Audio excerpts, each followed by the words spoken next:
نحمده ونصلي على رسوله الكريم اما بعد فاعوذ باللہ من الشیطان الرجیم بسم اللہ الرحمن الرحیم. جناب صدر جلسہ، اساتذہ کرام، حاضرین کرام اور عزیز طلبہ، السلام علیکم. وعلیکم السلام. آج مجھے جو موضوع دیا گیا ہے وہ ہے موسمیاتی تبدیلیاں اور ان کے اثرات. اقبال فرماتے ہیں، کس نے بھر دی موتیوں سے خوشے گندم کی جیب، کس نے بھر دی موتیوں سے خوشے گندم کی جیب، موسموں کو کس نے سکھلائی ہے کوئی انقلاب. جناب صدر جلسہ، قدرت نے حضرت انسان کو لاتعداد نعمتوں سے نوازا ہے. یہ کلکلاتی کلیاں، مہکتی پھول، بلکاتے نہریں، سرسبز وادیاں، دل فریب مناظر اور پرذائقہ پل، وہرے انسان جس نے اس کی قدر نہ کی اور شکر کی بجائے کفران نعمت کو شعار بنایا.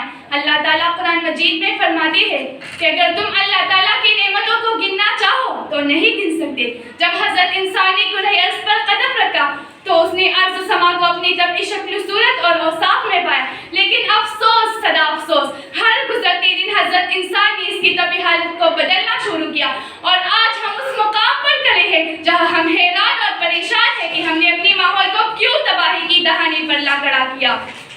فلک کو کیا خبر یہ خاکدہ کس کا نشیمن ہے، فلک کو کیا خبر یہ خاکدہ کس کا نشیمن ہے، غرض انجم سے ہے کس کے شبستہ کی نگہبانی. کہا جا رہا ہے کہ گلوبل وارمنگ اور گرین ہاؤس ایفیکٹ کی وجہ سے دنیا کی عمومی درجہ حرارت بڑھ چکا ہے اور مزید بڑھ رہا ہے، جس کی سبب دنیا موسمیاتی تغیرات اور تباہی کی دہانے کڑی ہے. جناب صدر جیسا میں سوال کرتی ہوں کہ آخر اس کا ذمہ دار کون ہے؟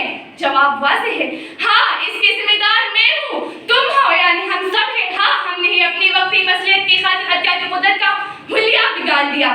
ہم نے زمین کی جوف سے کوئلہ اور تیل نکال کر ماحول میں دھوئے کی تہ جما دی، جو کہ آج ہم گرین ہاؤس اثرات کی شکل میں بھگت رہی ہے. ارے درختوں کو تو ہم ایسے کاٹ رہے ہیں جیسے کہ دشمن پر حملہ آور ہو، پہاڑوں کو ہم جدید مشینری سے ریزہ کر رہے ہیں، قدرتی حسن کو تو ہم اس طرح مخدوش کر رہے ہیں جیسے کہ یہ ہماری طبعی نازک پر گرا گزر رہا ہو. نہ اہل کو حاصل ہے کبھی قوت و جبروت، نہ اہل کو حاصل ہے کبھی قوت و جبروت، ہے خوار زمانے میں کبھی جوہر ذاتی. شاید کوئی منطق ہو نہا اس کے عمل میں، شاید کوئی منطق ہو نہا اس کے عمل میں، تقدیر نہیں تابع منطق نظر آتی. جناب صدر جیسا، آج ہم موسمیاتی تبدیلیوں کو نئی نئی بیماریوں اور قدرتی آفاتوں کی صورت میں بھگت رہی ہے. غیر معمولی بارشیں، شدید گرمی، خشکسالی وغیرہ موسمی تبدیلی ہی کی مرہون منت ہے. یورپ، امریکہ، چین اور دوسرے ترقی یافتہ ممالک کی بڑے بڑے کارخانے آسمان میں دھوئے کے بادل پھیلا رہے ہیں اور دریاؤں میں مضر فضلہ بہا رہے ہیں. انسان صرف انسان کو نہیں بلکہ چرند پرند سمندری حیاتیات اور ارض نباتات کو تباہ کرنے پر تلی ہوئی ہے. اگر یہ سلسلہ نہ رکا تو وہ دن دور نہیں کہ یہ دنیا ہی ہمارے لیے جہنم بن جائے. زندگانی جس کو کہتے ہیں فراموشی ہے، زندگانی جس کو کہتے ہیں فراموشی ہے، خواب ہے غفلت ہے سرمستی ہے بے ہوشی ہے.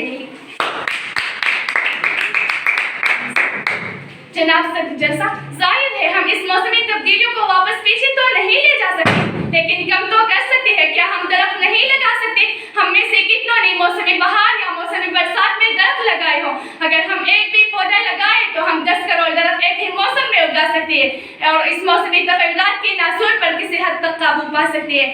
ترقی یافتہ ممالک کو بھی ہوش کا ناخن لینا چاہیے اور باریک کارخانوں کو یا تو شخصی توانائی پر تبدیل کرنا چاہیے اور یا کم از کم اس کے اوقات کار میں کمی کرنی چاہیے. ترقی یافتہ ممالک کو چاہیے کہ وہ عثمانیہ ممالک میں موسمیاتی تبدیلیوں کو کم کرنے میں ان کی مدد کرے. ہم پانی کی بھی بے دریغ استعمال کر رہے ہیں اور کہا جا رہا ہے کہ آئندہ یہ جنگ پانی کے لیے ہوگا. عظمت دیرینا کی مٹتی ہوئی آثار میں، طفل کی نا آشنا کی کوشش گفتار میں، ساکنانی صحن گلشن کی ہم آوازی میں ہیں، ننھی ننھی طائروں کی آشیاء سازی میں ہیں، چشمے کوثر میں دریا کی آزادی میں حسن، شہر میں صحرا میں ویرانی میں آبادی میں حسن کی اس خواب ہے, زندگی کی اس مثال ماہی بے آب ہے. جناب صدر جلسہ, آئیے عہد کرتے ہیں کہ ہم اس موسمی قدرتی ماحول کی رکھوالی بنیں گے اور اس کو تباہی و بربادی سے بچائیں گے. ہم اس ماحول کو اس کی اصل شکل میں نسل در نسل منتقل کریں گے, بلکہ اس کی حسن اور عنایت کو اور بھی چار چاند لگائیں گے. کیا ہمارے سامنے فن لینڈ کی مثال نہیں, جہاں خوشبو ہر سو بکھری رہتی ہے, جو پھول اگا کر زر مبادلہ کما رہا ہے, جہاں حضرت انسان اس دنیا میں ہی جنت میں رہ رہی ہیں. کھولی ہے ذوق دید نے آنکھیں تیری اگر, کھولی ہے ذوق دید نے آنکھیں تیری اگر, ہر رہ گزر میں نقش کفی پائی یار دیکھ.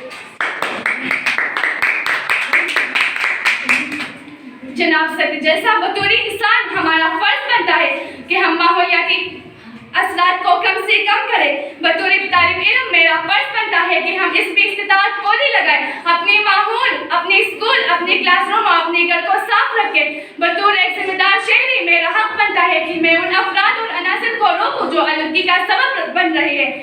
اگر ہم حیات طیبہ کا مطالعہ کریں تو ہم پر یہ حقیقت عیاں ہوتی ہے کہ آپ صلی اللہ علیہ وآلہ وسلم نے غزوات کے دوران اپنے صحابہ رضی اللہ تعالیٰ عنہ کا درخت کاٹنے اور کلیان اجالنے سے روکا. آپ صلی اللہ علیہ وآلہ وسلم کی زندگی ہمارے لیے مشعل راہ ہے. اب تک ہے روا گرچہ لہو تیرے رگوں میں, اب تک ہے روا گرچہ لہو تیرے رگوں میں, نیگر میں افکار نان دے شیب باک والسلام.